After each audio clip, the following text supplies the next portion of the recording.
kabarnya? Semoga sehat selalu ya.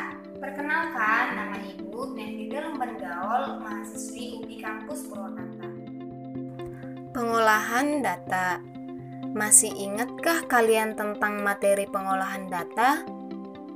Pengolahan data terdiri dari kegiatan mengumpulkan dan membaca data, kegiatan menyajikan data, serta kegiatan menafsirkan data. Kegiatan mengumpulkan data dapat dilakukan secara langsung maupun tidak langsung. Berikut beberapa cara yang dapat dilakukan untuk mengumpulkan data. Yang pertama, pencatatan langsung. Yang kedua, melakukan wawancara. Yang ketiga, penelitian. Dan yang keempat, menyebarkan angket atau kuesioner. Dalam kegiatan membaca data, berarti kita menyebutkan informasi yang ada pada sajian data. Yang pertama, membaca data dalam bentuk daftar.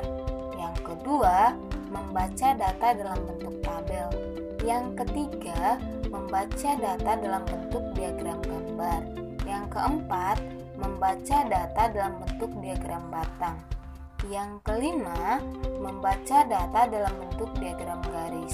Lalu yang keenam, membaca data dalam bentuk diagram lingkaran. Dalam kegiatan menyajikan data dapat dilakukan dalam bentuk sebagai berikut. Yang pertama, menyajikan data dalam bentuk tabel. Yang kedua, menyajikan data dalam bentuk diagram gambar. Yang ketiga, menyajikan data dalam bentuk diagram batang. Yang keempat, menyajikan data dalam bentuk diagram garis. Yang kelima, menyajikan data dalam bentuk diagram lingkaran. Selanjutnya, menafsirkan sajian data. Menafsirkan data berarti mencari informasi lain yang tidak tertulis pada data. Informasi-informasi tersebut antara lain yang pertama data tertinggi, yang kedua data terendah, yang ketiga jumlah data, yang keempat selisih antar data. Nah, di sini ada latihan soal dan pembahasan. Yang pertama, perhatikan tabel berat badan siswa berikut. Banyak siswa yang berat badannya kurang dari 30 kg adalah. Nah, pembahasannya, pertama-tama coba kita perhatikan tabel tadi. Berat badan yang kurang dari 35 kg berarti 33 kg dan 34 kg. Siswa yang memiliki berat badan 33 kg ada 2 orang dan siswa yang memiliki berat badan 34 kg ada 5 orang. 2 ditambah 5 sama dengan 7. Maka jumlah siswa yang memiliki berat badan kurang dari 35 kg adalah sebanyak 7 orang. Soal kedua, perhatikan diagram gambar berikut. Penjualan buku pada bulan Juli adalah. Pembahasannya, dari diagram gambar tadi dapat diketahui bahwa gambar satu tumpuk buku mewakili sebanyak 20 buku. Maka kita perhatikan data banyaknya buku yang terjual pada bulan Juli, yaitu ada 4 tumpuk buku. Maka 4 dikali 20 sama dengan 80. Jadi penjualan buku pada bulan Juli adalah sebanyak 80 buku. Yang ketiga, perhatikan gambar diagram batang berikut. Selisih banyak siswa yang orang tuanya bekerja sebagai pegawai negeri dan pegawai swasta adalah. Pembahasannya, jika kita perhatikan data pada gambar diagram batang tadi, maka dapat diketahui bahwa jumlah siswa yang orang tuanya bekerja sebagai pegawai negeri adalah 6 orang.